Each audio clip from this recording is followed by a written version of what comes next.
Hi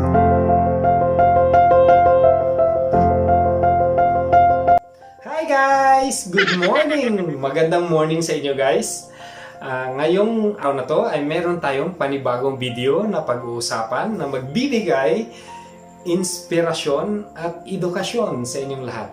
And una ay pag-usapan natin or mag-share ako ng review ng prosthetic legs natin. Share ko yung teknolohiya at quality. Pangalawa ay tungkol sa tumulong sa atin, kung paano na bigyan tayo ng pag-asa at na-restore ang lahat sa buhay natin, kung saan ito nagsimula at kung paano ito nagsimula. So since ngayon is July 12, 2021, and July is a celebration ng National Disability Month, which happens to be in the third week of the month of July, July 17 to 20. So without further ado guys, let's start this. Just keep on watching.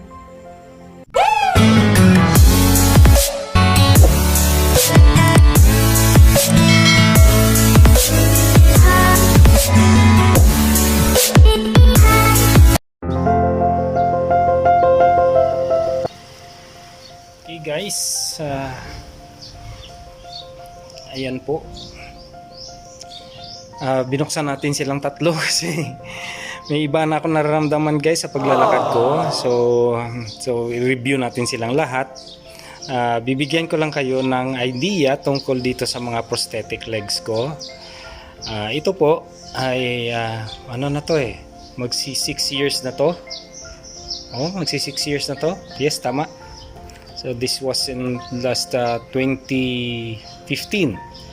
Si Jaipur Prosthetics is ano to siya, tinatawag ko siyang training leg kasi dito talaga ako nahasa yung, pakita ko sa inyo, yung loob, may foam, tapos may dog, PVC pipe, yun, PVC yan, malambot, pwede maggalaw. So ito talaga naghasa sa akin ng mag-balance. So yung mga muscle ko sa lower extremities, so sa paa natin, sa legs, tapos yung lower back natin, siya talaga nagpa-strengthen bago tayo. Ito yung binigyan nito ni Physician for Peace, Doc Penny Bundoc ng PGH at UERM. So ito ay tinatawag ng mga single access na prosthetic legs. So dalawa-dalawa yan guys. Grabe ano, grabing tulong. Tapos ito is about mga 10 to 15k. Ito naman is about 45 to 60k. Yun. Ganun, yun is mahal yun. Maabot yan guys sa mga 70k yata. 60. Ang isa 60 to 70k. Ito yung una nating prosthetic legs. Okay. Endoskeletal. Ito yung una. Ayan. Sponsored by the Rotary of Forbes Park. Okay guys, ang nakikita nyo ay isang endoskeletal prosthetic legs prosthesis natin. So ang parts nito guys o components, yan ang pag-uusapan natin. So i-describe ko sa inyo yan bawat components. So itong nasa taas, dito tayo mag-umpisa. Ito yung tinatawag nating socket. So dito pinapasok yung limb natin or yung stump. So ayan, may foam at saka ito na yung merong carbon fiber, depende sa klase ng materials na gagamitin mo guys, kung anong order mo. So tandaan mo yan, the more na magaan, the more siya mas mahal or pricey. So ayan yung socket. So susunod sa baba is itong adapter.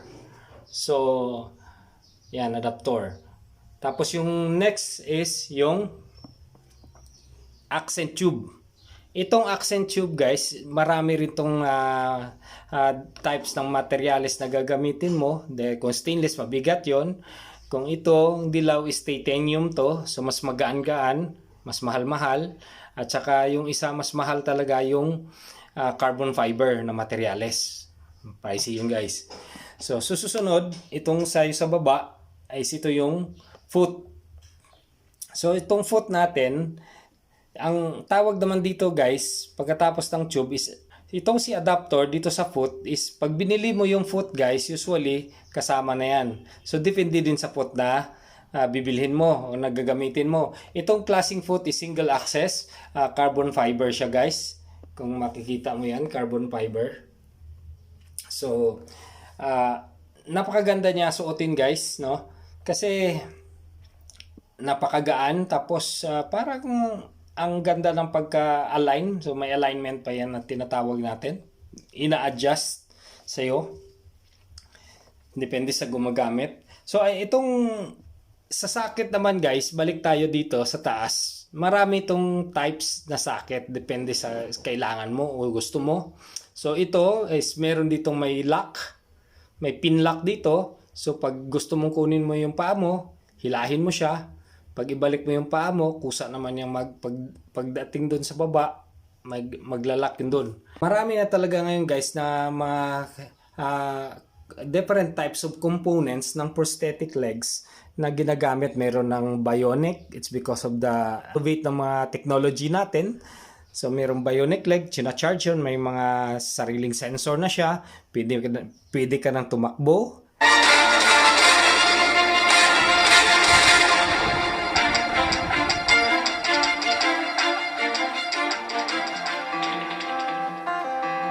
Every parent dreams of providing great opportunities to children. They dream of countless possibilities and a future filled with potential.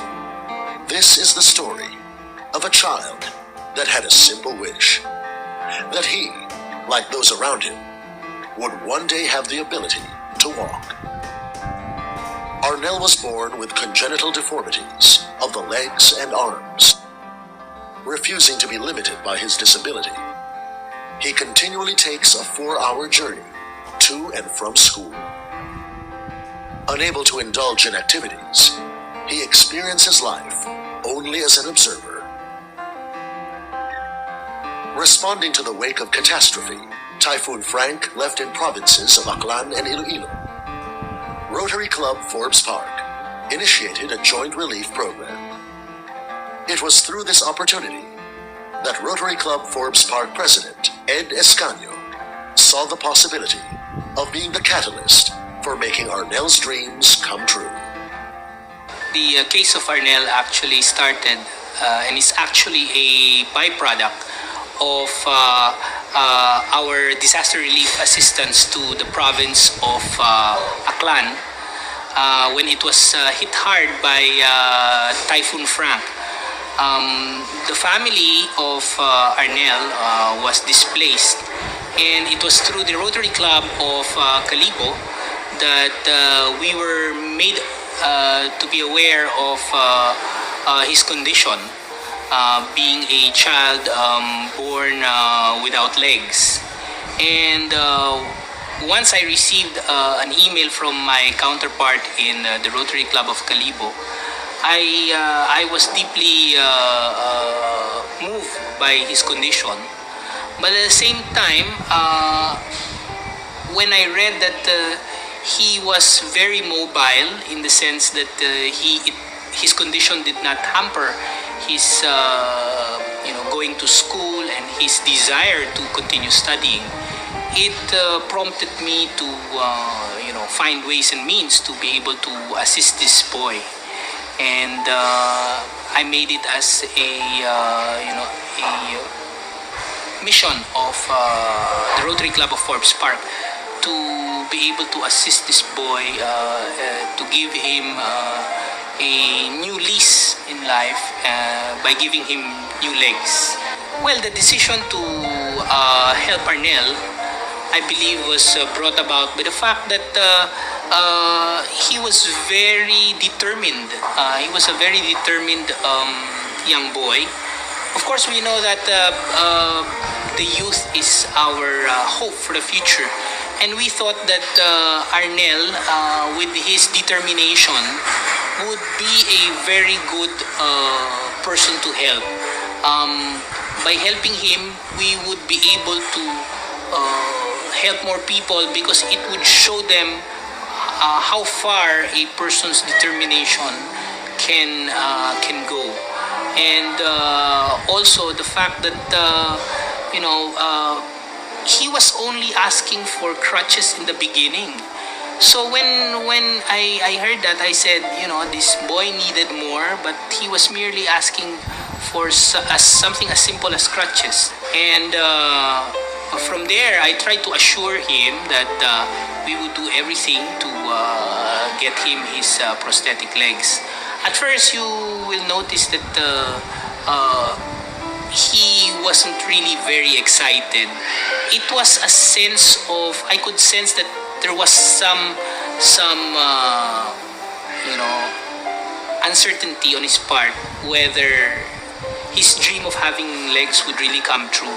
But then when he boarded the plane and he started to cry, it was a sense of it's a dream come true. It is going to come true. So when he got here to Manila, we brought him to the Philippine General Hospital, and the prosthetic, he was admitted to the prosthetic ward, where he was given the appropriate assessment and prosthetic procedure. We experienced some problem though, because Dr. Penny Bundoc informed me that they had run out of legs, and I said at that point that I was not ready to put a boy down, especially with his dreams of having his legs. And so I found ways and means to be able to secure those prosthetic legs. I called up some friends from the TZUCHI Foundation, and I requested that they facilitate to provide those Jaipur legs. And it was a good thing that they were very helpful. Immediately upon sending them the measurements, they sent the legs back to Manila. And after those legs were sent here, there was small problem about one of the legs. So Dr. Bundoc requested if we could instead provide him his other leg with an endoskeletal prosthesis. And we gladly obliged and told the doctor that our club would certainly not be in the way to provide those legs, and we would shoulder for the cost. And upon his getting his legs, we saw the change in Arnel. We saw the confidence back, and we saw that he was full of smiles. There was a total change in the way that he was dealing with other people. He started to talk, and he started to come up with jokes. So we knew that it had changed him, and we were very happy for him. And we thought that if we could help more people with this kind of project, then we should continue these kinds of projects. But I guess the biggest thing that, the biggest impact I will think that we did for this project is not so much that we were able to give legs to Arnel, more than to give him back that self-respect and confidence that he badly needed, so that he could continue with his life, his studies. And now with much confidence, we are also confident that he would be able to have a good future and give his family a better chance in life. This was initially evaluation. So we tried to look what kind of prosthesis he would need, because his was a special case. It is something that he had from birth. So what we did first was to check out the amputated leg and see if he will need further surgery or not, or we can just give a prosthesis. So once we have evaluated that, we measured both of his legs and determined what to be the best prosthesis for him. And since he's a growing child, we foresee that we need to change the prosthesis at least every 6 months to 1 year. So we look at the prosthesis wherein it would be low cost but high technology and would maximize optimum function for him. So on the below knee, or the longer leg that he had, we gave him a Jaipur because this is sturdy. It would accommodate more of his activities. But on the other leg, where there was some problem involved in the stump because he's starting to be bow-legged, we gave him an endoskeleton. So this one is made up of plastic, which would conform to the shape of the deformity that he has on that leg. So for about 2 weeks, his legs were fabricated. It would have been longer, but the good thing was we were assisted in terms of the prosthetic foot, which we did not have. So once the prosthetic foot was sent to us, we were able to fabricate both the legs of Arnel. So after a period of 2 weeks, he was admitted here in a PGH, and he underwent training in order to learn how to walk. It was very good that Arnel is a young child. He's also very aggressive, very enthusiastic, and committed and learning how to walk. So in a matter of 1 week for the right leg and another week for the left leg, he was independent on his own within the period of 2 weeks. Now within that period, we were observing the leg which was a little bit bow-legged, no, yung left side niya, and we noticed that we needed some adjustments on the prosthesis. So we had to extend his stay with us until we were able to completely adjust the leg for his deformity. So after about 3 weeks of adjusting, and then with Arnel learning how to walk, we were able to achieve our function. So actually, hindi lang nakalakad si Arnel, nakatakbo na rin siya, and he was very highly functional with his prosthesis. So all within a period of 3 weeks of his stay with us. So one of the problems that we had with Arnel was with the prosthetic foot, but we were very glad that the Rotary Club was able to assist us in procuring the prosthetic foot. A second problem that we actually foresaw was the fact that Arnel was very highly mobile without his prosthetic legs. Kasi from the history that we got, we learned that he was able to travel very fast and walk very fast through rivers, climb trees without the prosthesis. So we were quite in a dilemma because we are definitely sure that with the prosthesis, he will be slower in walking, might have to remove his prosthesis when he crosses the river or when he climbs trees. And then we were looking at it also from the point of view of how he would look like once he has the prosthesis.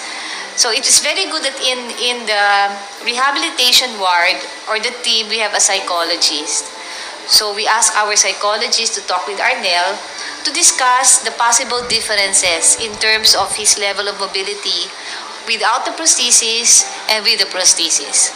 Kaya lang, what was pleasantly surprising about it was the fact that we discovered that even with the prosthesis, the level of mobility that Arnel had did not change.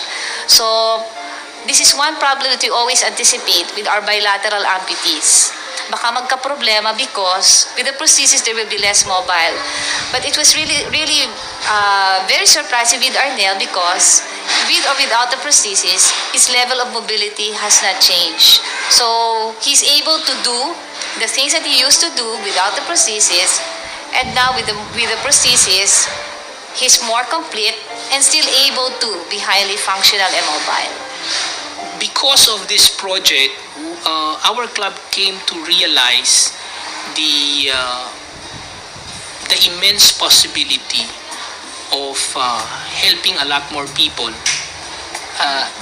In fact, we recently launched WALK, which is WALK, an acronym which means Wishes of Aid and Limbs for Kids. We thought that by providing kids with the ability to walk again, we would be able to not only help the child but also help in nation building, as we would be able to make these kids productive in the future. And this has received the support of the club as well as some foundations, and we are committed to make sure that this project will work in the years to come. Maraming salamat po sa mga taong man naging bahagi ng buhay ko. Kay Sir Ed ng Rotary Club Forbes Park, kay Ate Megs ng Rotary Club Kalibo, sa mga doctors ng PGH, TZUCHI Foundation, lahat ng mga Rotarians at mga guro at kaibigan. Siyempre kay God. Thank you very much. As Arnel grew accustomed to his new legs, so did his passion and confidence for life.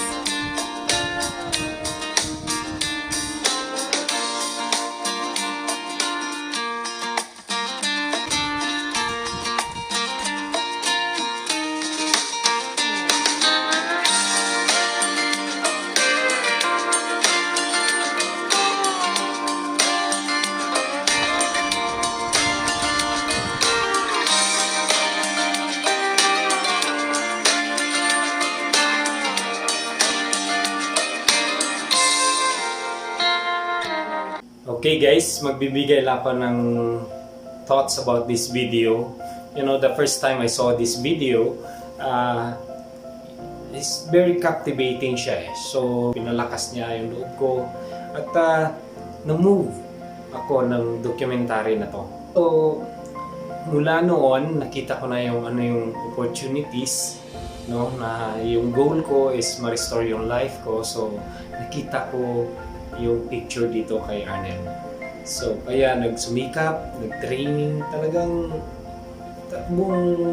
buong loob ko, determined ako na marating ko rin ang sitwasyon ni Arnel. So, it's so inspiring and so powerful yung message para sa atin lahat. And pagpatuloy natin ang video tungkol sa prosthesis, guys. And then, ito yung pangalawa nating endoskeletal. Ganun din, bigay din nila guys.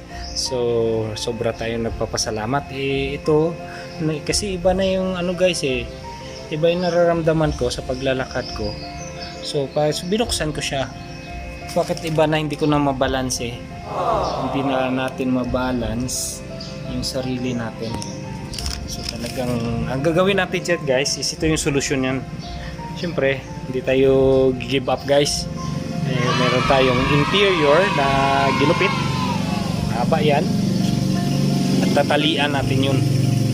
For the meantime is remedyohan natin sila.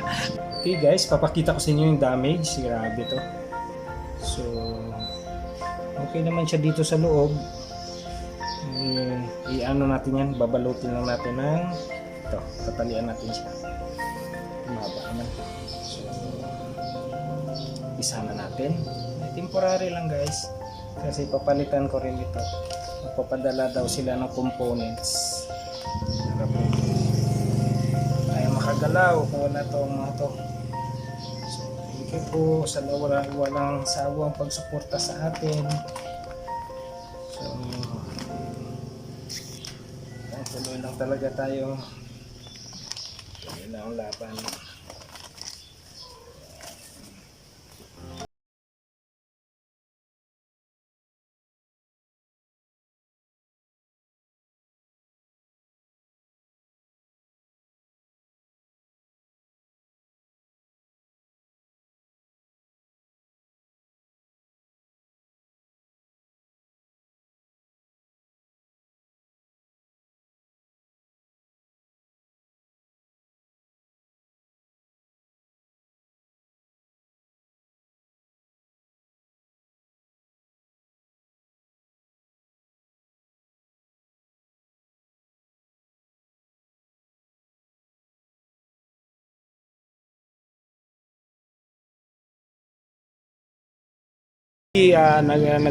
Nag-PM na ako kay Doc Penny.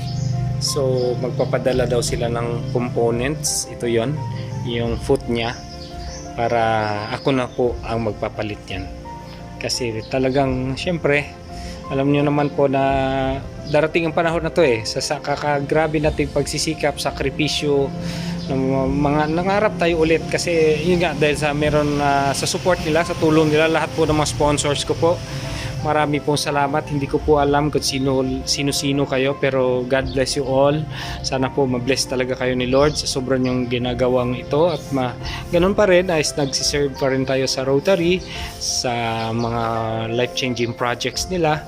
Kasama din tayo doon, at sa Physician for Peace sa encourage, pag-motivate ng mga PWDs or mga amputees, guys. So we do talks. At saka nga pala, guys, nagpapasalamat din ako kay Motodoc, kay Doc Joe Vicente Ponsaran sa operation na ginawa sa ating throat. Dahil pinag-ingatan na talaga. Doc, thank you, galing mo talaga. At kung mapapansin nyo, wala pa rin nagbago, although kinunan tayo ng tonsil, pero yung boses natin is intact pa rin siya, so walang nagbago. Thank you so much, Doc. Salamat talaga sa napaka-grabing suporta para po sila ma-empower yung mga PWDs. Especially ngayon, papalapit na yung July 17 to 20 is the National Disability Week or month. So yan po, one way of paying forward for all those who helped me, guys. Thank you so much. Hindi ko po alam kung paano kayo lahat pasasalamatan, pero yun lang ginagawa ko para mapasalamatan kayong lahat na tumutulong sa akin. Is gumagawa lang po tayo ng mga charities, kung ano mga paraan na makakatulong tayo sa kapwa, din po makapaggaan tayo ng mga nararamdaman nila, depression, sa mga something like that. Mapapaligayan natin sila sa maliliit nating kakayahan. So thank you so much po, guys, sa inyong lahat. Lubos po ko nagpapasalamat sa PGH at UERM, Rotary Forbes Park, Rotary Metro Calibo, of course the local government of province of Aklan, kay Gov. Joben Miraflores at sa family niya, sa lahat pong nasa likod ko pa rin ng Los Primos of Cagayan de Oro City, Daddy Web, Mami Ter, Tita Palangging, and Governor ng Cagayan de Oro, Misamis Oriental, of course nakalimutan ko tuloy si Bear, supportive to me. Of course, may Tito Nico Puentes at Poblacion Tangalan and Davao City. Yes, yan, Tita Mirna. At lahat po ng members ng family ko, mga sister ko, parents ko, of course. Grabe yung suporta. So ayan po, thank you so much. Below, guys, and if you nagustuhan yung video, give me a thumbs up, and don't forget, kung baguhan ka dito sa channel ko, mag-subscribe at saka click the bell button, guys. Marami pa tayong isi-share na magaganda para sa inyo. God bless you all, guys. Be an inspiration and a blessing to others.